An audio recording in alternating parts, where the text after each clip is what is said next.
Hello students, today I am going to explain my topic name is political culture। ਅੱਜ ਮੈਂ ਜਿਸ ਵਿਸ਼ੇ ਦੇ ਉੱਪਰ ਚਰਚਾ ਕਰਨ ਜਾ ਰਹੀ ਹਾਂ ਉਸ ਵਿਸ਼ੇ ਦਾ ਨਾਮ ਹੈ ਰਾਜਨੀਤਿਕ ਸੱਭਿਆਚਾਰ।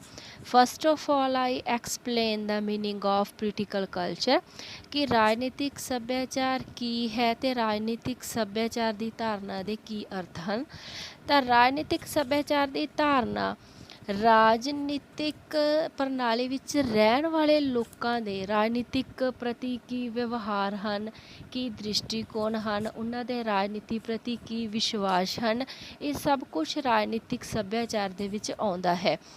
ਜੇਕਰ ਅਸੀਂ ਆਮ ਸ਼ਬਦਾਂ ਦੇ ਵਿੱਚ ਕਹੀਏ ਤਾਂ ਕਹਿ ਸਕਦੇ ਹਾਂ ਕਿ ਰਾਜਨੀਤੀ ਪ੍ਰਤੀ ਆਮ ਲੋਕਾਂ ਦੇ ਕੀ ਵਿਸ਼ਵਾਸ ਹਨ, ਉਸ ਆਮ ਲੋਕਾਂ ਦਾ ਰਾਜਨੀਤੀ ਪ੍ਰਤੀ ਕੀ ਦ੍ਰਿਸ਼ਟੀਕੋਣ ਹੈ, ਰਾਜਨੀਤੀ ਪ੍ਰਤੀ ਕੀ ਲਗਨ ਹੈ ਔਰ ਆਮ ਲੋਕਾਂ ਦਾ ਰਾਜਨੀਤੀ ਪ੍ਰਤੀ ਕੀ ਮਨੋਭਾਵਨਾਵਾਂ ਹਨ ਆਦਿ ਦੇ ਸਮੂਹ ਨੂੰ ਰਾਜਨੀਤਿਕ ਸੱਭਿਆਚਾਰ ਆਖਿਆ ਜਾਂਦਾ ਹੈ।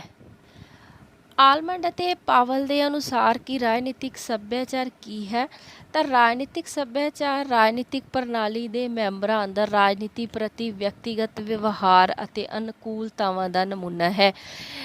ਆਲਮੰਡ ਤੇ ਪਾਵਲ ਦੇ ਅਨੁਸਾਰ ਕਿ ਰਾਜਨੀਤਿਕ ਸੱਭਿਆਚਾਰ ਕੀ ਹੈ ਕਿ ਰਾਜਨੀਤਿਕ ਸੱਭਿਆਚਾਰ ਇੱਕ ਉਹ ਚੀਜ਼ ਹੈ ਜਿਸ ਦੇ ਵਿੱਚ ਰਾਜਨੀਤਿਕ ਪ੍ਰਣਾਲੀ ਦੇ ਮੈਂਬਰ ਦਾ ਰਾਜਨੀਤੀ ਪ੍ਰਤੀ ਕੀ ਵਿਵਹਾਰ ਹੈ, ਉਹਨਾਂ ਦਾ ਰਾਜਨੀਤੀ ਪ੍ਰਤੀ ਕੀ ਦ੍ਰਿਸ਼ਟੀਕੋਣ ਹੈ ਤੇ ਉਹਨਾਂ ਦਾ ਰਾਜਨੀਤੀ ਪ੍ਰਤੀ ਕੀ ਵਿਚਾਰ ਹਨ, ਇਹ ਚੀਜ਼ਾਂ ਸਭ ਸ਼ਾਮਿਲ ਹਨ।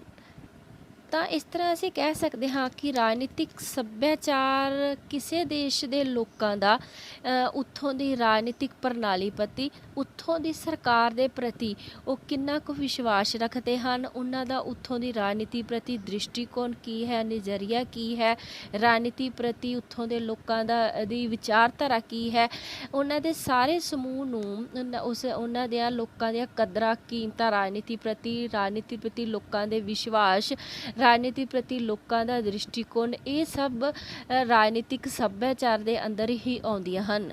ਅਤੇ ਲੋਕਾਂ ਦੇ ਵਿਸ਼ਵਾਸ, ਲੋਕਾਂ ਦਾ ਰਾਜਨੀਤੀ ਪ੍ਰਤੀ ਦ੍ਰਿਸ਼ਟੀਕੋਣ ਹੀ ਕਿਸੇ ਰਾਜਨੀਤਿਕ ਪ੍ਰਣਾਲੀ ਨੂੰ ਸਫਲ ਜਾਂ ਅਸਫਲ ਬਣਾਉਂਦਾ ਹੈ। ਜੇਕਰ ਕਿਸੇ ਦੇਸ਼ ਦੇ ਲੋਕਾਂ ਦਾ ਰਾਜਨੀਤੀ ਪ੍ਰਤੀ ਵਿਸ਼ਵਾਸ, ਨਜ਼ਰੀਆ, ਦ੍ਰਿਸ਼ਟੀਕੋਣ ਬਹੁਤ ਹੀ ਜ਼ਿਆਦਾ ਵਧੀਆ ਹੈ ਤਾਂ ਉਹ ਸਰਕਾਰ ਉਨੀ ਹੀ ਸਫਲ ਰੂਪ ਵਿੱਚ ਚੱਲ ਸਕੇਗੀ। ਜੇਕਰ ਕਿਸੇ ਦੇਸ਼ ਦੇ ਲੋਕਾਂ ਦਾ ਰਾਜਨੀਤੀ ਪ੍ਰਤੀ ਨਜ਼ਰੀਆ ਜਾਂ ਦ੍ਰਿਸ਼ਟੀਕੋਣ ਹੈ ਬਹੁਤ ਹੀ ਮਾੜਾ ਹੈ ਤਾਂ ਉਹ ਸਰਕਾਰ ਅਸਫਲਤਾ ਦੇ ਵੱਲ ਜਾਵੇਗੀ। ਤਾਂ ਇਹ ਰਾਜਨੀਤਿਕ ਸੱਭਿਆ ਦੇ ਬਾਰੇ ਵਿੱਚ ਅਸੀਂ ਗੱਲ ਕੀਤੀ। ਅੱਗੇ ਮੈਂ ਰਾਜਨੀਤਿਕ ਸੱਭਿਆਚਾਰ ਦੀਆਂ ਕੀ ਵਿਸ਼ੇਸ਼ਤਾਵਾਂ ਹਨ, ਕਰੈਕਟਰਿਸਟਿਕਸ ਆਫ ਪੋਲੀਟੀਕਲ ਕਲਚਰ 1 ਬਾਏ 1 ਇਹਨਾਂ ਨੂੰ ਐਕਸਪਲੇਨ ਕਰਨ ਜਾ ਰਹੀ ਹਾਂ ਕਿ ਰਾਜਨੀਤਿਕ ਸੱਭਿਆਚਾਰ ਦੀਆਂ ਕੀ ਵਿਸ਼ੇਸ਼ਤਾਵਾਂ ਹਨ। ਸਭ ਤੋਂ ਪਹਿਲਾਂ ਮੈਂ ਗੱਲ ਕਰਾਂਗੀ ਕਿ ਇਹ ਰਾਜਨੀਤਿਕ ਸੱਭਿਆਚਾਰ ਇੱਕ ਸਰਵ ਵਿਆਪਕ ਧਾਰਨਾ ਹੈ। ਸਰਵ ਵਿਆਪਕ ਦਾ ਮਤਲਬ it is a universal concept ਕਿ ਹਰ ਤਰ੍ਹਾਂ ਦੇ ਸਮਾਜ ਦੇ ਵਿੱਚ ਰਾਜਨੀਤਿਕ ਸੱਭਿਆਚਾਰ ਪਾਇਆ ਜਾਂਦਾ ਹੈ। ਰਾਜਨੀਤਿਕ ਸੱਭਿਆਚਾਰ ਲੋਕਾਂ ਦੀਆਂ ਰਾਜਨੀਤਿਕ ਪ੍ਰਤੀ ਕੀ ਕਦਰਾਂ ਕੀਮਤਾਂ ਹਨ, ਕੀ ਵਿਸ਼ਵਾਸ ਹਨ, ਕੀ ਭਾਵਨਾਵਾਂ ਦਾ ਸਮੂਹ ਹੁੰਦਾ ਹੈ ਕਿ ਜਿੱਥੇ ਰਾਜਨੀਤਿਕ ਪ੍ਰਣਾਲੀ ਹੋਵੇਗੀ, ਜਿੱਥੇ ਸਰਕਾਰ ਹੋਵੇਗੀ, ਉੱਥੇ ਰਾਜਨੀਤਿਕ ਸੱਭਿਆਚਾਰ ਆਪਣੇ ਆਪ ਹੀ ਉੱਭਰ ਕੇ ਸਾਹਮਣੇ ਆਵੇਗਾ, ਚਾਹੇ ਉਹ ਕਿਸੇ ਵੀ ਤਰ੍ਹਾਂ ਦਾ ਸਮਾਜ ਕਿਉਂ ਨਾ ਹੋਵੇ। ਤਾਂ ਇਸ ਲਈ ਅਸੀਂ ਕਹਿ ਸਕਦੇ ਹਾਂ ਕਿ ਰਾਜਨੀਤਿਕ ਸੱਭਿਆਚਾਰ ਦੀ ਸਭ ਤੋਂ ਵੱਡੀ ਵਿਸ਼ੇਸ਼ਤਾ ਇਹ ਹੈ ਕਿ ਇੱਕ ਸਰਵ ਵਿਆਪੀ ਧਾਰਨਾ ਹੈ, ਹਰ ਇੱਕ ਤਰ੍ਹਾਂ ਦੇ ਸਮਾਜ ਦੇ ਵਿੱਚ ਪਾਈ ਜਾਂਦੀ ਹੈ। ਅਗਲੀ ਰਾਜਨੀਤਿਕ ਸੱਭਿਆਚਾਰ ਦੀ ਜੋ ਮੁੱਖ ਵਿਸ਼ੇਸ਼ਤਾ ਹੈ ਕਿ ਇੱਕ ਵਿਆਪਕ ਧਾਰਨਾ ਹੈ। ਰਾਜਨੀਤਿਕ ਸੱਭਿਆਚਾਰ ਇੱਕ ਪ੍ਰਭਾਵਸ਼ਾਲੀ ਧਾਰਨਾ ਹੈ ਜਿਹੜੀ ਕਿ ਰਾਜਨੀਤਿਕ ਪ੍ਰਣਾਲੀ ਦੇ ਪ੍ਰਤੀ ਲੋਕਾਂ ਦੀਆਂ ਰੁਚੀਆਂ, ਵਿਸ਼ਵਾਸਾਂ ਅਤੇ ਉਹਨਾਂ ਦੀਆਂ ਭਾਵਨਾ ਅਤੇ ਰਾਜਨੀਤੀ ਪ੍ਰਤੀ ਦ੍ਰਿਸ਼ਟੀਕੋਣ ਕੀ ਹੈ ਇਸ ਦੇ ਬਾਰੇ ਵਿੱਚ ਦੱਸਦੀ ਹੈ। ਜੇਕਰ ਅਸੀਂ ਗੱਲ ਕਰੀਏ ਕਿ ਕਿਸੇ ਦੇਸ਼ ਦੇ ਆਮ ਲੋਕ ਹਨ ਜੋ ਉਹ ਸੱਭਿਆਚਾਰ ਵਿੱਚ ਲੋਕਾਂ ਦੇ ਰਹਿਣ ਸਹਿਣ, ਖਾਣ ਪੀਣ ਤਰੀਕਾ ਅਤੇ ਪਹਿਰਾਵਾ, ਰੀਤੀ ਰਿਵਾਜ, ਉਹਨਾਂ ਦੀਆਂ ਮਾਨਤਾਵਾਂ ਆਦਿ ਸਭ ਸ਼ਾਮਿਲ ਹੁੰਦੀਆਂ ਹਨ। ਉਸੇ ਤਰ੍ਹਾਂ ਹੀ ਰਾਜਨੀਤਿਕ ਸੱਭਿਆਚਾਰ ਵਿੱਚ ਲੋਕਾਂ ਦਾ ਰਾਜਨੀਤਿਕ ਚਰਿੱਤਰ, ਰਾਜਨੀਤਿਕ ਪ੍ਰਤੀ ਸੂਝ-ਬੂਝ, ਰਾਜਨੀਤੀ ਪ੍ਰਤੀ ਵਿਸ਼ਵਾਸ, ਆਚਾਰ ਵਿਹਾਰ, ਉਹਨਾਂ ਦੀਆਂ ਕਦਰਾਂ ਕੀਮਤਾਂ ਅਤੇ ਰਾਜਨੀਤੀ ਪ੍ਰਤੀ ਉਹਨਾਂ ਦਾ ਦ੍ਰਿਸ਼ਟੀਕੋਣ ਆਦਿ ਸ਼ਾਮਿਲ ਹੁੰਦਾ ਹੈ। ਇਸ ਕਰਕੇ ਇਹ ਇੱਕ ਵਿਆਪਕ ਧਾਰਨਾ ਹੈ ਜਿਸ ਵਿੱਚ ਰਾਜਨੀਤਿਕ ਪ੍ਰਤੀ ਇੱਕ ਵਿਅਕਤੀ ਦੇ ਸਾਰੇ ਦ੍ਰਿਸ਼ਟੀਕੋਣਾਂ ਨੂੰ ਪਾਇਆ ਜਾਂਦਾ ਹੈ। ਅੱਗੇ ਮੈਂ ਰਾਜਨੀਤਿਕ ਸੱਭਿਆਚਾਰ ਦੀ ਜੋ ਅਗਲੀ ਵਿਸ਼ੇਸ਼ਤਾ ਦੀ ਗੱਲ ਕਰਨ ਜਾ ਰਹੀ ਹਾਂ ਕਿ ਹਰ ਰਾਜਨੀਤਿਕ ਪ੍ਰਣਾਲੀ ਦਾ ਆਪਣਾ ਵੱਖਰਾ ਰਾਜਨੀਤਿਕ ਸੱਭਿਆਚਾਰ ਹੁੰਦਾ ਹੈ। ਹਰ ਇੱਕ ਜੋ ਦੇਸ਼ ਹੈ ਉਸ ਵਿੱਚ ਭਾਵੇਂ ਕਿਸੇ ਵੀ ਤਰ੍ਹਾਂ ਦੀ ਰਾਜਨੀਤਿਕ ਪ੍ਰਣਾਲੀ ਪਾਈ ਜਾਵੇ, ਚਾਹੇ ਉਸ ਵਿੱਚ ਉਦਾਰਵਾਦੀ ਲੋਕਤੰਤਰ ਪਾਇਆ ਜਾਂਦਾ ਹੋਵੇ ਜਾਂ ਉਸ ਵਿੱਚ ਸਰਵ ਸੱਤਾਵਾਦੀ ਰਾਜਨੀਤਿਕ ਪ੍ਰਣਾਲੀ ਹੋਵੇ, ਪਰੰਤੂ ਹਰ ਇੱਕ ਰਾਜਨੀਤਿਕ ਪ੍ਰਣਾਲੀ ਦਾ ਇੱਕ ਰਾਜਨੀਤਿਕ ਆਪਣਾ ਸੱਭਿਆਚਾਰ ਹੁੰਦਾ ਹੈ। ਜੇਕਰ ਉਦਾਰਵਾਦੀ ਲੋਕਤੰਤਰ ਹੈ ਤਾਂ ਉੱਥੋਂ ਦੇ ਲੋਕਾਂ ਦਾ ਜੋ ਰਾਜਨੀਤਿਕ ਸੱਭਿਆਚਾਰ ਹੈ, ਜੋ ਰਾਜਨੀਤੀ ਪ੍ਰਤੀ ਜੋ ਵਿਚਾਰ ਹਨ ਬਹੁਤ ਚੰਗੇ ਹੋਣਗੇ ਅਤੇ ਲੋਕ ਜੋ ਹੈ ਵੱਧ ਚੜ੍ਹ ਕੇ ਰਾਜਨੀਤੀ ਵਿੱਚ ਹਿੱਸਾ ਲੈਣਗੇ। ਜੇਕਰ ਕਿਸੇ ਰਾਜਨੀਤਿਕ ਪ੍ਰਣਾਲੀ ਜੋ ਕਿ ਇੱਕ ਸਰਵ ਸੱਤਾਵਾਦੀ ਜੋ ਰਾਜਨੀਤਿਕ ਨੇਤਾਵਾਂ ਦੇ ਹੱਥ ਵਿੱਚ ਹਨ, ਤਾਂ ਉੱਥੋਂ ਦਾ ਰਾਜਨੀਤਿਕ ਸੱਭਿਆਚਾਰ ਕੀ ਹੈ, ਬਹੁਤ ਹੀ ਜ਼ਿਆਦਾ ਕੀ ਹੈ, ਮਾੜਾ ਹੋਏਗਾ ਅਤੇ ਲੋਕਾਂ ਦਾ ਰਾਜਨੀਤੀ ਪ੍ਰਤੀ ਵਿੱਚ ਦਿਲਚਸਪੀ ਵੀ ਲੋਕਾਂ ਦੀ ਘੱਟ ਹੋਏਗੀ। ਜੇਕਰ ਅਸੀਂ ਗੱਲ ਕਰੀਏ ਅਗਲੀ ਰਾਜਨੀਤਿਕ ਸੱਭਿਆਚਾਰ ਦੀ ਕੀ ਵਿਸ਼ੇਸ਼ਤਾ ਹਨ, ਤਾਂ ਇਹ ਇੱਕ ਆਮ ਸੱਭਿਆਚਾਰ ਦਾ ਹੀ ਇੱਕ ਭਾਗ ਹੁੰਦਾ ਹੈ। ਜੋ ਇੱਕ ਰਾਜਨੀਤਿਕ ਸੱਭਿਆਚਾਰ ਹੈ, ਜੋ ਇੱਕ ਸਾਡੇ ਆਮ ਸੱਭਿਆਚਾਰ ਦਾ ਇੱਕ ਭਾਗ ਹੁੰਦਾ ਹੈ। ਹਰ ਇੱਕ ਦੇਸ਼ ਦਾ ਇੱਕ ਆਮ ਸੱਭਿਆਚਾਰ ਹੁੰਦਾ ਹੈ, ਜਿਵੇਂ ਕਿ ਰਾਜਨੀਤਿਕ ਸੱਭਿਆਚਾਰ ਉਸ ਸੱਭਿਆਚਾਰ ਦਾ ਹੀ ਇੱਕ ਭਾਗ ਹੈ। ਆਮ ਸੱਭਿਆਚਾਰ ਵਿੱਚ ਮਨੁੱਖ ਦੇ ਸਮੁੱਚੇ ਵਿਸ਼ਵਾਸ, ਮਨੁੱਖ ਦੀਆਂ ਕਦਰਾਂ ਕੀਮਤਾਂ, ਉਹਨਾਂ ਦੇ ਰਹਿਣ ਸਹਿਣ ਦੇ ਢੰਗ, ਉਹਨਾਂ ਦੇ ਰੀਤੀ ਰਿਵਾਜ਼ਾਂ ਨੂੰ ਸ਼ਾਮਿਲ ਹੁੰਦਾ ਹੈ, ਜਦ ਕਿ ਰਾਜਨੀਤਿਕ ਸੱਭਿਆਚਾਰ ਵਿੱਚ ਮਨੁੱਖ ਦੇ ਕੇਵਲ ਰਾਜਨੀਤੀ ਪ੍ਰਤੀ ਕੀ ਵਿਸ਼ਵਾਸ ਹਨ, ਕੀ ਕਦਰਾਂ ਕੀਮਤਾਂ ਹਨ, ਰਾਜਨੀਤੀ ਪ੍ਰਤੀ ਉਹਨਾਂ ਦੇ ਕੀ ਜੋ ਦ੍ਰਿਸ਼ਟੀਕੋਣ ਹਨ, ਇਹਨਾਂ ਨੂੰ ਸ਼ਾਮਿਲ ਕੀਤਾ ਜਾਂਦਾ ਹੈ। ਇਸ ਕਰਕੇ ਅਸੀਂ ਕਹਿ ਸਕਦੇ ਹਾਂ ਕਿ ਜਿਹੜਾ ਰਾਜਨੀਤਿਕ ਸੱਭਿਆਚਾਰ ਹੈ ਉਹ ਆਮ ਜਿਹੜਾ ਸੱਭਿਆਚਾਰ ਦਾ ਹੀ ਇੱਕ ਭਾਗ ਹੁੰਦਾ ਹੈ। ਅੱਗੇ ਜੋ ਰਾਜਨੀਤਿਕ ਸੱਭਿਆਚਾਰ ਦੀ ਵਿਸ਼ੇਸ਼ਤਾ ਹੈ ਕਿ ਰਾਜਨੀਤਿਕ ਸੱਭਿਆਚਾਰ ਅਤੇ ਰਾਜਨੀਤਿਕ ਪ੍ਰਣਾਲੀ ਵਿਚਕਾਰ ਅੰਤਰ ਕਿਰਿਆ ਹੈ ਕਿ ਦੋਵੇਂ ਰਾਜਨੀਤਿਕ ਸੱਭਿਆਚਾਰ ਅਤੇ ਰਾਜਨੀਤਿਕ ਪ੍ਰਣਾਲੀ ਇੱਕ ਦੂਜੇ ਨਾਲ ਆਪਸ ਵਿੱਚ ਜੁੜੇ ਹੋਏ ਹਨ ਅਤੇ ਇਹਨਾਂ ਨੂੰ ਅਲੱਗ ਨਹੀਂ ਕੀਤਾ ਜਾ ਸਕਦਾ। ਰਾਜਨੀਤਿਕ ਸੱਭਿਆਚਾਰ ਅਤੇ ਰਾਜਨੀਤਿਕ ਪ੍ਰਣਾਲੀ ਵਿੱਚ ਅੰਤਰ ਕਿਰਿਆ ਹੁੰਦੀ ਰਹਿੰਦੀ ਹੈ। ਇਸ ਦਾ ਭਾਵ ਕਿ ਇੱਕ ਦੂਜੇ ਨੂੰ ਪ੍ਰਭਾਵਿਤ ਕਰਦੇ ਹਨ ਰਾਜਨੀਤਿਕ ਸੱਭਿਆਚਾਰ ਅਤੇ ਰਾਜਨੀਤਿਕ ਪ੍ਰਣਾਲੀ। ਇਸ ਦੀ ਇੱਕ ਐਗਜ਼ਾਮਪਲ ਹੈ ਕਿ ਉਦਾਹਰਨ ਵਜੋਂ ਲੋਕਾਂ ਵਿੱਚ ਪਾਈ ਜਾਣ ਵਾਲੀ ਉੱਚ ਪੱਧਰੀ ਰਾਜਨੀਤਿਕ ਸੂਝ-ਬੂਝ। ਜੋ ਲੋਕ ਪੜ੍ਹੇ ਲਿਖੇ ਹਨ ਉਹ ਰਾਜਨੀਤਿਕ ਪ੍ਰਕਿਰਿਆ ਵਿੱਚ ਵਧੀਆ ਤਰੀਕੇ ਨਾਲ ਭਾਗ ਲੈਂਦੇ ਹਨ ਅਤੇ ਉਹਨਾਂ ਦੇ ਜੋ ਹੈ ਪੜ੍ਹੇ ਲਿਖੇ ਲੋਕਾਂ ਦੀ ਭਾਗੀਦਾਰੀ ਨਾਲ ਜੋ ਹੈ ਰਾਜਨੀਤਿਕ ਪ੍ਰਣਾਲੀ ਹੈ, ਜੋ ਸਾਡੀ ਸਰਕਾਰ ਹੈ ਉਹ ਵਧੇਰੇ ਜ਼ਿੰਮੇਵਾਰ ਬਣਦੀ ਹੈ।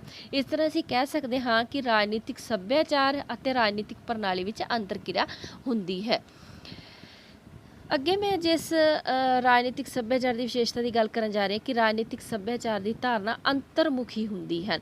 ਰਾਜਨੀਤਿਕ ਸੱਭਿਆਚਾਰ ਅਸੀਂ ਗੱਲ ਕੀਤੀ ਕਿ ਰਾਜਨੀਤਿਕ ਸੱਭਿਆਚਾਰ ਕੀ ਹੈ, ਕਿ ਰਾਜਨੀਤੀ ਪ੍ਰਤੀ ਇੱਕ ਲੋਕਾਂ ਦਾ ਨਜ਼ਰੀਆ ਕੀ ਹੈ, ਉਹਨਾਂ ਦੇ ਦ੍ਰਿਸ਼ਟੀਕੋਣ ਕੀ ਹੈ, ਇੱਕ ਰਾਜਨੀਤੀ ਪ੍ਰਤੀ ਉਹਨਾਂ ਦੇ ਵਿਚਾਰ ਕਿਵੇਂ ਦੇ ਹਨ, ਚੰਗੇ ਹਨ ਜਾਂ ਮਾੜੇ ਹਨ। ਇਹ ਇੱਕ ਸਾਡੇ ਅੰਤਰਮੁਖੀ ਧਾਰਨਾ ਹੈ ਜੋ ਕਿ ਇੱਕ ਮਨੁੱਖ ਦੇ ਅੰਦਰ ਤੋਂ ਇਹ ਭਾਵਨਾਵਾਂ ਜਾਗਰਿਤ ਹੁੰਦੀਆਂ ਹਨ। ਜੇਕਰ ਕਿਸੇ ਵੀ ਰਾਜ ਦੀ ਸਰਕਾਰ ਚੰਗੀ ਹੋਵੇਗੀ ਤਾਂ ਅੰਤਰਮੁਖੀ ਧਾਰਨਾ ਹੋਣ ਦੇ ਨਾਤੇ ਉਸ ਵਿਅਕਤੀ ਦੇ ਅੰਦਰੋਂ ਇੱਕ ਰਾਜਨੀਤੀ ਪ੍ਰਤੀ ਚੰਗੇ ਵਿਚਾਰ ਉਜਾਗਰ ਹੋਣਗੇ। ਜੇਕਰ ਰਾਜਨੀਤੀ ਜੋ ਹੈ ਪ੍ਰਣਾਲੀ ਚੰਗਾ ਕੰਮ ਨਹੀਂ ਕਰੇਗੀ ਤਾਂ ਰਾਜਨੀਤਿਕ ਸੱਭਿਆਚਾਰ ਦੇ ਵਿੱਚ ਜੋ ਹੈ ਲੋਕਾਂ ਦੇ ਵਿਚਾਰ ਸਰਕਾਰ ਦੇ ਪ੍ਰਤੀ ਚੰਗੇ ਨਹੀਂ ਬਣਨਗੇ।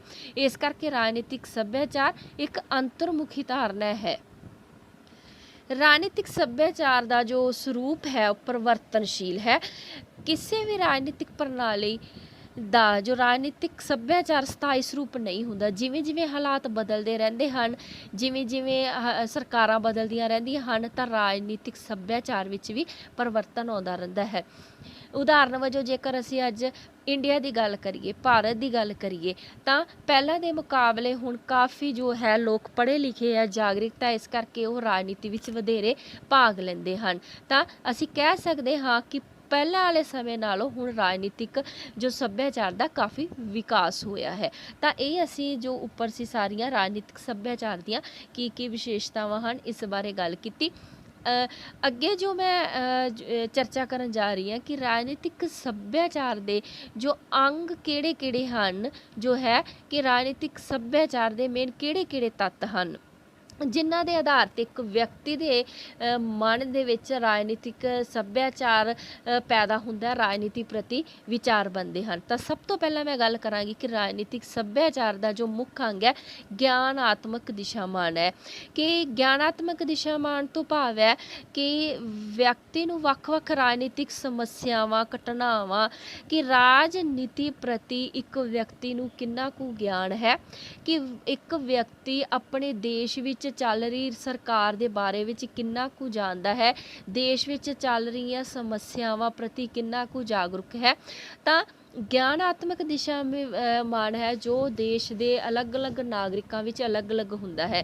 ਕਿ ਕੋਈ ਵਿਅਕਤੀ ਇਹ ਅਜਿਹਾ ਵੀ ਹੁੰਦਾ ਹੈ ਜਿਸ ਵਿੱਚ ਗਿਆਨਾਤਮਕ ਦਿਸ਼ਾਮਾਨ ਵਧੇਰੇ ਹੁੰਦਾ ਹੈ, ਭਾਵ ਉਹ ਰਾਜਨੀਤੀ ਵਿੱਚ ਵਧੇਰੇ ਹਿੱਸਾ ਲੈਂਦਾ ਹੈ, ਦੇਸ਼ ਦੀਆਂ ਸਮੱਸਿਆਵਾਂ ਪ੍ਰਤੀ ਵਧੇਰੇ ਉਸਨੂੰ ਪਤਾ ਹੁੰਦਾ ਹੈ, ਰਾਜਨੀਤੀ ਦੇ ਜੋ ਕਿਰਿਆਵਾਂ ਹੈ ਉਸ ਵਿੱਚ ਉਸਦਾ ਇੰਟਰਸਟ ਜ਼ਿਆਦਾ ਹੁੰਦਾ ਹੈ। ਅਤੇ ਕੁਛ ਵਿਅਕਤੀ ਅਜਿਹੇ ਵੀ ਹੁੰਦੇ ਹਨ ਜਿਨ੍ਹਾਂ ਦਾ ਰਾਜਨੀਤੀ ਪ੍ਰਤੀ 0% ਇੰਟਰਸਟ ਹੁੰਦਾ।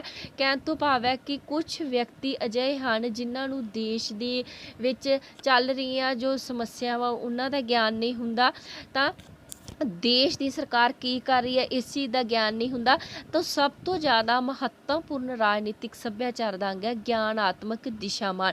ਕਿ ਭਾਵ ਕਿਸੇ ਵਿਅਕਤੀ ਦਾ ਰਾਜਨੀਤੀ ਪ੍ਰਤੀ ਕਿੰਨਾ ਕੁ ਗਿਆਨ ਹੈ, ਕਿ ਉਸ ਨੂੰ ਦੇਸ਼ ਦੀਆਂ ਸਰਕਾਰਾਂ ਦਾ ਕਿੰਨਾ ਕੁ ਗਿਆਨ ਹੈ, ਦੇਸ਼ ਵਿੱਚ ਚੱਲ ਰਹੀਆਂ ਸਰਕਾਰਾਂ ਕੀ ਕੰਮ ਕਰ ਰਹੀਆਂ, ਕੀ ਕੰਮ ਨਹੀਂ ਕਰ ਰਹੀਆਂ, ਉਸ ਬਾਰੇ ਉਸ ਨੂੰ ਕਿੰਨਾ ਕੁ ਇੰਟਰਸਟ ਹੈ। ਤਾਂ ਸਭ ਤੋਂ ਮੁੱਢਲਾ ਤੱਤ ਇਹ ਹੈ ਕਿ ਜਿਹੜਾ ਰਾਜਨੀਤਿਕ ਸੱਭਿਆਚਾਰ ਦਾ ਕਿ ਗਿਆਨ ਹੋਣਾ, ਕਿ ਦੇਸ਼ ਦੇ ਵਿੱਚ ਰਾਜਨੀਤਿਕ ਜੋ ਸਰਕਾਰ ਹੈ ਕਿਸ ਲੈਵਲ ਦੇ ਉੱਤੇ ਕੰਮ ਕਰ ਰਹੀਆਂ ਹਨ। ਜਿਸ ਵਿਅਕਤੀ ਨੂੰ ਰਾਜਨੀਤਿਕ ਜੋ ਪ੍ਰਣਾਲੀ ਹੈ ਉਸ ਦਾ ਗਿਆਨ ਵਧੇਰੇ ਹੋਵੇਗਾ ਤਾਂ ਉਹ ਜ਼ਿਆਦਾ ਰਾਜਨੀਤੀ ਵਿੱਚ ਭਾਗ ਲਵੇਗਾ ਅਤੇ ਉਸ ਦਾ ਗਿਆਨਾਤਮਕ ਦਿਸ਼ਾਮਾਨ ਵਧੇਰੇ ਕੀ ਹੈ ਕਾਰਜਸ਼ੀਲ ਹੋਵੇਗਾ। ਅੱਗੇ ਮੈਂ ਜਿਹੜੇ ਰਾਜਨੀਤਿਕ ਸੱਭਿਆਚਾਰ ਦੇ ਤੱਤ ਦੀ ਗੱਲ ਕਰਨ ਜਾ ਰਹੀ ਹਾਂ, ਪ੍ਰਭਾਵਾਤਮਕ ਦਿਸ਼ਾਮਾਨ। ਪ੍ਰਭਾਵਾਤਮਕ ਦਿਸ਼ਾਮਾਨ ਤੋਂ ਭਾਵ ਹੈ ਕਿ ਰਾਜ ਦੇ ਲੋਕਾਂ ਨੂੰ ਆਪਣੀ ਰਾਜਨੀਤਿਕ ਪ੍ਰਣਾਲੀ ਪ੍ਰਤੀ ਕਿੰਨੇ ਕੁ ਲਗਨ ਹੈ, ਕਿ ਉੱਥੋਂ ਦੀ ਸਰਕਾਰ ਦਾ ਲੋਕਾਂ ਦੇ ਮਨਾਂ ਉੱਤੇ ਕੀ ਪ੍ਰਭਾਵ ਹੈ। ਜੇਕਰ ਕਿਸੇ ਰਾਜ ਦੀ ਸਰਕਾਰ ਵਧੀਆ ਕੰਮ ਕਰੇਗੀ, ਰਾਜਨੀਤਿਕ ਪ੍ਰਣਾਲੀ ਵਧੀਆ ਕੰਮ ਕਰੇਗੀ, ਤਾਂ ਉੱਥੋਂ ਦੇ ਲੋਕਾਂ ਦੇ ਮਨਾਂ ਵਿੱਚ ਉਸ ਸਰਕਾਰ ਦਾ ਲੋਕਾਂ ਦੇ ਮਨਾਂ ਉੱਤੇ ਚੰਗਾ ਪ੍ਰਭਾਵ ਪਵੇਗਾ। ਜੇਕਰ ਕਿਸੇ ਰਾਜ ਦੀ ਸਰਕਾਰ ਕੰਮ ਵਧੇਰੇ ਨਹੀਂ ਕਰੇਗੀ, ਕੰਮ ਚੰਗਾ ਨਹੀਂ ਕਰੇਗੀ, ਕਾਰਜਸ਼ੀਲਤਾ ਕਿਸੇ ਸਰਕਾਰ ਦੀ ਚੰਗੀ ਨਹੀਂ ਹੋਵੇਗੀ, ਤਾਂ ਉਸ ਰਾਜ ਦੇ ਲੋਕਾਂ ਦਾ ਜੋ ਹੈ ਮਨਾਂ ਉੱਤੇ ਉਸ ਰਾਜਨੀਤਿਕ ਪ੍ਰਣਾਲੀ ਦਾ ਬੁਰਾ ਪ੍ਰਭਾਵ ਪਵੇਗਾ। ਰਾਜਨੀਤਿਕ ਸੱਭਿਆਚਾਰ ਦਾ ਜੋ ਅਗਲਾ ਤੱਤ ਹੈ ਮੁਲਾਂਕਿਕ ਦਿਸ਼ਾਮਾਨ। ਕਿ ਹਰ ਇੱਕ ਰਾਜਨੀਤਿਕ ਪ੍ਰਣਾਲੀ ਵਿੱਚ ਦੇ ਕੁਝ ਉਦੇਸ਼ ਹੁੰਦੇ ਹਨ। ਜਿਹੜੀ ਵੀ ਸਰਕਾਰ ਜੋ ਹੈ ਫਾਰਮ ਵਿੱਚ ਆਉਂਦੀ ਹਨ ਉਸ ਦੇ ਕੁਝ ਉਦੇਸ਼ ਹੁੰਦੇ ਹਨ ਜੋ ਮਿੱਥੇ ਸਮੇਂ ਦੇ ਵਿੱਚ ਉਸਨੇ ਪ੍ਰਾਪਤ ਕਰਨੇ ਹੁੰਦੇ ਹਨ। ਰਾਜਨੀਤਿਕ ਪ੍ਰਣਾਲੀ ਉਹਨਾਂ ਉਦੇਸ਼ਾਂ ਦੀ ਪੂਰਤੀ ਲਈ ਕਈ ਤਰ੍ਹਾਂ ਦੇ ਕੰਮ ਕਰਦੀ ਹੈ ਅਤੇ ਉੱਥੋਂ ਦੇ ਲੋਕ ਰਾਜਨੀਤਿਕ ਪ੍ਰਣਾਲੀ ਦਾ ਮੁਲਾਂਕਣ ਕਰਦੇ ਹਨ, ਸਰਕਾਰ ਦਾ ਮੁਲਾਂਕਣ ਕਰਦੇ ਹਨ, ਦੇਖਦੇ ਹਨ ਕਿ ਜੋ ਸਰਕਾਰ ਫਾਰਮ ਵਿੱਚ ਆਈ ਹੈ ਉਸ ਨੇ ਜੋ ਪ੍ਰਣਾਲੀ ਮਿੱਥੇ ਗਏ ਉਦੇਸ਼ਾਂ ਦੀ ਪੂਰਤੀ ਵਿੱਚ ਸਫਲ ਹੋਈ ਹੈ ਕਿ ਨਹੀਂ ਹੋਈ ਹੈ। ਜੇਕਰ ਨਹੀਂ ਹੋਈ ਤਾਂ ਉਹ ਸਰਕਾਰ ਜੋ ਉਸਨੇ ਵਾਅਦੇ ਕੀਤੇ ਸਨ ਉਹ ਪੂਰੇ ਕਿਉਂ ਨਹੀਂ ਹੋਏ। ਅਤੇ ਲੋਕ ਇਹ ਵੀ ਦੇਖਦੇ ਹਨ ਕਿ ਰਾਜਨੀਤਿਕ ਪ੍ਰਣਾਲੀ ਦੁਆਰਾ ਜਿਹੜੇ ਉਦੇਸ਼ ਨਿਸ਼ਚਿਤ ਕੀਤੇ ਗਏ ਹਨ ਉਹ ਠੀਕ ਵੀ ਹਨ ਤੇ ਕਿ ਨਹੀਂ। ਇਸ ਤਰ੍ਹਾਂ ਅਸੀਂ ਕਹਿ ਸਕਦੇ ਹਾਂ ਕਿ ਜੋ ਰਾਜਨੀਤਿਕ ਸੱਭਿਆਚਾਰ ਦੇ ਮੇਨ 3 ਅੰਗ ਸਨ ਜਿਨ੍ਹਾਂ ਨੂੰ ਮੈਂ ਐਕਸਪਲੇਨ ਕੀਤਾ। ਅੱਗੇ ਮੈਂ ਗੱਲ ਕਰਨ ਜਾ ਰਹੀ ਹਾਂ ਕਿ ਰਾਜਨੀਤਿਕ ਸੱਭਿਆਚਾਰ ਦੇ ਨਿਰਮਾਣ ਨੂੰ ਪ੍ਰਭਾਵਿਤ ਕਰਨ ਵਾਲੇ ਕਿਹੜੇ ਤੱਤ ਹਨ, ਕਿਹੜੇ ਤੱਤ ਹਨ ਜਿਹੜੇ ਰਾਜਨੀਤਿਕ ਸੱਭਿਆਚਾਰ ਨੂੰ ਪ੍ਰਭਾਵਿਤ ਕਰਦੇ ਹਨ। ਤਾਂ ਰਾਜਨੀਤਿਕ ਸੱਭਿਆਚਾਰ ਦੇ ਨਿਰਮਾਣ ਨੂੰ ਪ੍ਰਭਾਵਿਤ ਕਰਨ ਵਾਲੇ ਤੱਤਾਂ ਵਿੱਚ ਸਭ ਤੋਂ ਪਹਿਲਾ ਤੱਤ ਹੈ ਇਤਿਹਾਸਿਕ ਕਾਰਨ, ਭੂਗੋਲਿਕ ਕਾਰਨ, ਸਮਾਜਿਕ ਕਾਰਨ, ਆਰਥਿਕ ਕਾਰਨ, ਵਿੱਦਿਆ ਦਾ ਪ੍ਰਸਾਰ, ਰੇਡੀਓ ਅਤੇ ਟੈਲੀਵਿਜ਼ਨ, ਅਖਬਾਰਾਂ ਅਤੇ ਰਸਾਲੇ, ਰਾਜਨੀਤਿਕ ਪ੍ਰਣਾਲੀ ਦਾ ਵਿਚਾਰਾਤਮਕ ਆਧਾਰ ਤੇ ਰਾਜਨੀਤਿਕ ਦਲ ਹਨ। ਭਾਵ ਉਹ ਕਿਹੜੀਆਂ ਚੀਜ਼ਾਂ ਹਨ ਜੋ ਇੱਕ ਰਾਜਨੀਤਿਕ ਸੱਭਿਆਚਾਰ ਭਾਵ ਇੱਕ ਸਰਕਾਰ ਦੇ ਪ੍ਰਤੀ ਵਿਚਾਰਾਂ ਦੇ ਨਿਰਮਾਣ ਵਿੱਚ ਆਪਣੀ ਭੂਮਿਕਾ ਨਿਭਾਉਂਦੇ ਹਨ। ਤਾਂ ਇਹ ਜੋ ਵਿੱਦਿਆ ਦਾ ਪ੍ਰਸਾਰ ਕਿ ਪਹਿਲਾਂ ਦੇ ਸਮੇਂ ਨਾਲ ਹੁਣ ਵਾਲੇ ਜੋ ਲੋਕ ਹਨ, ਉਹਨਾਂ ਜਨਤਾ ਹੈ, ਉਹਨਾਂ ਵਿੱਚ ਜ਼ਿਆਦਾ ਪੜ੍ਹੇ ਲਿਖੇ ਲੋਕ ਹੋਣ ਕਾਰਨ ਰਾਜਨੀਤੀ ਵਿੱਚ ਵਧੇਰੇ ਭਾਗ ਲੈਂਦੇ ਹਨ। ਇਸ ਕਰਕੇ ਜੋ ਹੈ ਕਿ ਉਹਨਾਂ ਦਾ ਜੋ ਰਾਜਨੀਤਿਕ ਸੱਭਿਆਚਾਰ ਦੇ ਜੋ ਹੈ ਦਾ ਵਧੇਰੇ ਨਿਰਮਾਣ ਹੁੰਦਾ ਹੈ। ਰੇਡੀਓ ਤੇ ਟੈਲੀਵਿਜ਼ਨ ਦੀ ਜੋ ਭੂਮਿਕਾ ਹੈ ਉਹ ਵੀ ਅੱਖੋਂ ਓਹਲੇ ਨਹੀਂ ਕੀਤੀ ਜਾ ਸਕਦੀ, ਕਿਉਂਕਿ ਰਾਜਨੀਤਿਕ ਸੱਭਿਆਚਾਰ ਦੇ ਨਿਰਮਾਣ ਤੇ ਵਿਕਾਸ ਵਿੱਚ ਰੇਡੀਓ ਟੈਲੀਵਿਜ਼ਨ ਵੀ ਆਪਣੀ ਜੋ ਭੂਮਿਕਾ ਵਧੇਰੇ ਨਿਭਾ ਰਹੇ ਹਨ। ਇਹ ਅੱਜ ਪ੍ਰਚਾਰ ਦੇ ਬਹੁਤ ਹੀ ਮਹੱਤਵਪੂਰਨ ਸਾਧਨ ਹਨ। ਲੋਕਾਂ ਤੱਕ, ਜਨਤਾ ਤੱਕ ਸਰਕਾਰ ਦੀ ਹਰ ਇੱਕ ਗਤੀਵਿਧੀ ਨੂੰ ਪਹੁੰਚਾਉਂਦੇ ਹਨ ਤੇ ਇਹਨਾਂ ਤੇ ਪ੍ਰਸਾਰਿਤ ਕੀਤੇ ਜਾਣ ਵਾਲੇ ਪ੍ਰੋਗਰਾਮਾਂ ਨੂੰ ਜੋ ਲੋਕ ਹੈ, ਜਨਤਾ ਹੈ, ਬੜੀ ਰੁਚੀ ਨਾਲ ਦੇਖਦੇ ਹਨ। ਤਾਂ ਇਸ ਤਰ੍ਹਾਂ ਅਸੀਂ ਕਹਿ ਸਕਦੇ ਹਨ ਕਿ ਰੇਡੀਓ ਤੇ ਟੈਲੀਵਿਜ਼ਨ ਵੀ ਆਪਣੇ ਜੋ ਹੈ ਇੱਕ ਮਹੱਤਵਪੂਰਨ ਭੂਮਿਕਾ ਨਿਭਾਉਂਦੇ ਹਨ ਰਾਜਨੀਤਿਕ ਸੱਭਿਆਚਾਰ ਦੇ ਨਿਰਮਾਣ ਕਰਨ ਦੇ ਲਈ। ਇਸ ਤੋਂ ਇਲਾਵਾ ਅਸੀਂ ਗੱਲ ਕਰਦੇ ਹਾਂ ਕਿ ਜੋ ਸਮਾਜਿਕ ਕਾਰਨ ਹਨ, ਕਿ ਸਮਾਜ ਦੇ ਜੋ ਰਾਜਨੀਤਿਕ ਸੱਭਿਆਚਾਰ ਨੂੰ ਸਮਾਜਿਕ ਕਾਰਨ ਵੀ ਪ੍ਰਭਾਵਿਤ ਕੀਤੇ ਬਿਨਾਂ ਨਹੀਂ ਰਹਿ ਸਕਦਾ। ਉਦਾਹਰਨ ਦੇ ਤੌਰ 'ਤੇ ਜੋ ਲੋਕ ਪੜ੍ਹੇ ਲਿਖੇ ਹਨ ਉਹ ਵਹਿਮ ਭਰਮਾਂ ਵਿੱਚ ਨਹੀਂ ਪੈਂਦੇ, ਸਮਾਜਿਕ ਬੁਰਾਈਆਂ ਵਿੱਚ ਫਸੇ ਹੋਏ ਨਹੀਂ ਹਨ। ਤੇ ਇਸ ਦੇ ਮੁਕਾਬਲੇ ਜੋ ਲੋਕ ਅਨਪੜ੍ਹ ਹਨ, ਜੋ ਲੋਕ ਘੱਟ ਪੜ੍ਹੇ ਲਿਖੇ ਹਨ, ਉਹ ਪਿੱਛੇ ਜੋ ਹੈ ਰੂੜੀਵਾਦੀ ਵਿਚਾਰਾਂ ਦੇ ਹਨ। ਤਾਂ ਇਸ ਲਈ ਅਸੀਂ ਕਹਿ ਸਕਦੇ ਹਨ ਕਿ ਸਮਾਜ ਜਿਹੇ ਜਿਹਾ ਹੋਏਗਾ, ਲੋਕਾਂ ਦੇ ਰਾਜਨੀਤਿਕ ਸੱਭਿਆਚਾਰ ਜੋ ਹੈ, ਜੋ ਵਿਚਾਰ ਹਨ, ਉਹੋ ਜਿਹੇ ਹੀ ਬਣਨਗੇ। ਆਰਥਿਕ ਕਾਰਨ, ਰਾਜਨੀਤਿਕ ਸੱਭਿਆਚਾਰ ਨੂੰ ਆਰਥਿਕ ਕਾਰਨ ਵੀ ਪ੍ਰਭਾਵਿਤ ਕਰਦੇ ਹਨ। ਅਮੀਰ ਲੋਕਾਂ ਦੀਆਂ ਰਾਜਨੀਤਿਕ ਕਦਰਾਂ ਕੀਮਤਾਂ ਗਰੀਬ ਲੋਕਾਂ ਦੀਆਂ ਰਾਜਨੀਤਿਕ ਕਦਰਾਂ ਕੀਮਤਾਂ ਨਾਲੋਂ ਭਿੰਨ ਹੁੰਦੀਆਂ ਹਨ। ਬੇਰੁਜ਼ਗਾਰ ਵਿਅਕਤੀ ਦੀਆਂ ਜੋ ਕਦਰਾਂ ਕੀਮਤਾਂ ਹਨ ਉਹ ਵੀ ਭਿੰਨ ਹੁੰਦੀਆਂ ਹਨ। ਤਾਂ ਇਹ ਸਾਰੇ ਕਾਰਨ ਹਨ ਜੋ ਇੱਕ ਰਾਜਨੀਤਿਕ ਸੱਭਿਆਚਾਰ ਦੇ ਨਿਰਮਾਣ ਨੂੰ ਬਹੁਤ ਜ਼ਿਆਦਾ ਪ੍ਰਭਾਵਿਤ ਕਰਦੇ ਹਨ। ਅੱਗੇ ਅਸੀਂ ਗੱਲ ਕਰਾਂਗੇ ਇੰਪੋਰਟੈਂਸ ਆਫ ਪੋਲੀਟੀਕਲ ਕਲਚਰ, ਕਿ ਸਾਡੀ ਇੱਕ ਆਮ ਵਿਅਕਤੀ ਦੇ ਜੀਵਨ ਦੇ ਵਿੱਚ ਰਾਜਨੀਤਿਕ ਸੱਭਿਆਚਾਰ ਦੀ ਕੀ ਮਹੱਤਤਾ ਹੈ। ਰਾਜਨੀਤਿਕ ਸੱਭਿਆਚਾਰ ਇੱਕ ਰਾਜਨੀਤਿਕ ਪ੍ਰਣਾਲੀ ਦੀ ਸਫਲਤਾ ਤੇ ਅਸਫਲਤਾ ਨੂੰ ਜਾਣਨ ਲਈ ਇੱਕ ਮਾਪਦੰਡ ਹੈ। ਅਸੀਂ ਮਤਲਬ ਜੇ ਮੈਂ ਸਾਫ਼ ਸੌਖੇ ਸ਼ਬਦਾਂ 'ਚ ਗੱਲ ਕਰਾਂ ਤਾਂ ਜੋ ਰਾਜਨੀਤਿਕ ਸੱਭਿਆਚਾਰ ਹੈ, ਅਸੀਂ ਪਿੱਛੇ ਪੜ੍ਹਿਆ ਕਿ ਰਾਜਨੀਤਿਕ ਸੱਭਿਆਚਾਰ ਕੀ ਹੈ, ਕਿ ਰਾਜਨੀਤਿਕ ਸੱਭਿਆਚਾਰ ਇੱਕ ਜੋ ਲੋਕਾਂ ਦਾ ਆਪਣੀ ਸਰਕਾਰ ਦੇ ਪ੍ਰਤੀ ਕੀ ਦ੍ਰਿਸ਼ਟੀਕੋਣ ਹੈ, ਕੀ ਨਜ਼ਰੀਆ ਹੈ, ਆਪਣੀ ਸਰਕਾਰ ਦੇ ਪ੍ਰਤੀ ਕੀ ਵਿਚਾਰ ਹਨ। ਤਾਂ ਰਾਜਨੀਤਿਕ ਪ੍ਰਣਾਲੀ ਦੀ ਸਫਲਤਾ, ਕਿ ਜਦੋਂ ਲੋਕ ਰਾਜਨੀਤਿਕ ਪ੍ਰਣਾਲੀ ਵਿੱਚ ਭਾਗ ਲੈਣਾ ਸ਼ੁਰੂ ਕਰ ਦਿੰਦੇ ਹਨ, ਰਾਜਨੀਤਿਕ ਸੱਭਿਆਚਾਰ ਬਣਨਾ ਸ਼ੁਰੂ ਹੋ ਜਾਂਦਾ ਹਨ। ਤਾਂ ਜਦੋਂ ਲੋਕ ਕਿਸੇ ਸਰਕਾਰ ਦੇ ਪ੍ਰਤੀ ਆਪਣੇ ਵਿਚਾਰ ਬਣਾਉਣ ਲੱਗ ਜਾਂਦੇ ਹਨ, ਆਪਣੇ ਦ੍ਰਿਸ਼ਟੀਕੋਣਾਂ ਨੂੰ ਉਤਪੰਨ ਕਰਦੇ ਹਨ, ਤਾਂ ਇਹ ਇੱਕ ਬਹੁਤ ਹੀ ਵੱਡਾ ਮਾਪਦੰਡ ਬਣ ਜਾਂਦਾ ਹਨ। ਤਾਂ ਲੋਕ ਕਿਸੇ ਸਰਕਾਰ ਦੀਆਂ ਕਮੀਆਂ ਤੇ ਕਿਸੇ ਸਰਕਾਰ ਦੁਆਰਾ ਕੀਤੇ ਗਏ ਕੰਮਾਂ ਨੂੰ ਕੀ ਆ ਮਾਪ ਲੈਂਦੇ ਹਨ, ਕਿ ਜੋ ਸਰਕਾਰ ਆਈ ਸੀ ਉਸਨੇ ਕਿੰਨਾ ਕੰਮ ਕੀਤਾ ਤੇ ਉਹ ਆਪਣੀ ਸੂਝ-ਬੂਝ ਦੇ ਆਧਾਰ ਤੇ ਹੀ ਹੈ ਨਵੀਂ ਸਰਕਾਰ ਦੀ ਚੋਣ ਨੂੰ ਕਰਦੇ ਹਨ। ਇਸ ਤੋਂ ਬਾਅਦ ਅੱਗੇ ਜੇ ਮੈਂ ਗੱਲ ਕਰਾਂ ਕਿ ਰਾਜਨੀਤਿਕ ਸੱਭਿਆਚਾਰ ਦੀ ਜੀਵਨ ਦੇ ਵਿੱਚ ਕੀ ਮਹੱਤਤਾ ਹੈ, ਤਾਂ ਰਾਜਨੀਤਿਕ ਸ਼ਾਸਤਰ ਇੱਕ ਗਤੀਸ਼ੀਲ ਵਿਸ਼ਾ ਬਣ ਗਿਆ ਹੈ, ਕਿ ਰਾਜਨੀਤਿਕ ਸੱਭਿਆਚਾਰ ਦੇ ਹੋਣ ਕਰਕੇ ਹੀ ਰਾਜਨੀਤਿਕ ਜੋ ਸ਼ਾਸਤਰ ਹੈ ਉਹ ਕੀ ਹੈ, ਇੱਕ ਗਤੀਸ਼ੀਲ ਵਿਸ਼ਾ ਬਣ ਗਿਆ ਹੈ। ਅੱਜ ਵਿਅਕਤੀ ਦੇ ਅਸਲੀ ਵਿਵਹਾਰ ਨੂੰ ਇਸ ਵਿਸ਼ੇ ਦੇ ਖੇਤਰ ਦੇ ਅਧੀਨ ਲੈ ਆਉਂਦਾ ਹੈ।